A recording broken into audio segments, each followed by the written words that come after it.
Hi అండి. ఈరోజు healthy రెసిపీతో మేము ముందుకు వచ్చేసాను. ఇవి వచ్చేసి బీన్స్ అనుకునేరండి. ఇవి బీన్స్ కాదండి. ఇవి వచ్చేసి అలసందలు, లేత అలసందలు అండి. మనకి దొరకవనుకోండి. ఇక్కడ బెంగళూరులోనే నేను ఫస్ట్ టైం చూడడము. ఎవరో యూట్యూబ్లో రెసిపీ తింటే చూశానండి. చాలా సింపుల్, చాలా హెల్తీ.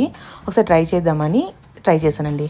ఫస్ట్ వచ్చేసి పోపు దినుసులు అన్నీ వేసుకునేసేసేయండి. మీరు ఏవి వేసుకుంటారో అవి కొంచెం ఆయిల్ వేసుకునేసి, తర్వాత అందులోకి ఒట్టిమిరపకాయ, తర్వాత కరివేపాకు, తెల్లగడ్డ, ఆనియన్స్ బాగా ఫ్రై అయిన తర్వాత ఇవైతే కట్ చేసుకున్నాము మనము అలసందలు అనేవి, అవి వేసేసి కొంచెం పసుపు ఉప్పు వేసుకునేసేయండి. తర్వాత బాగా మగ్గిన తర్వాత టమోటాలు మధ్యలో వేసుకోండి. ఇలా వేసుకుంటే ఏమవుతుందంటే బాగా మగ్గుతాయి అన్నమాట. కొంచెంసేపు తర్వాత కారం పొడి, కొంచెం ధనియాల పొడి, అంతేనండి. ఇంకా నేను ఏం వేయలేదు. కొంచెం మగ్గిన తర్వాత మీకు వాటర్ కావాలంటే వాటర్ వేసుకునేసి మగ్గించుకునేసేయండి. అంతే అండి, చాలా టేస్టీగా ఉంటుంది. ఒకసారి ట్రై చేయండి. బాయ్ అండి.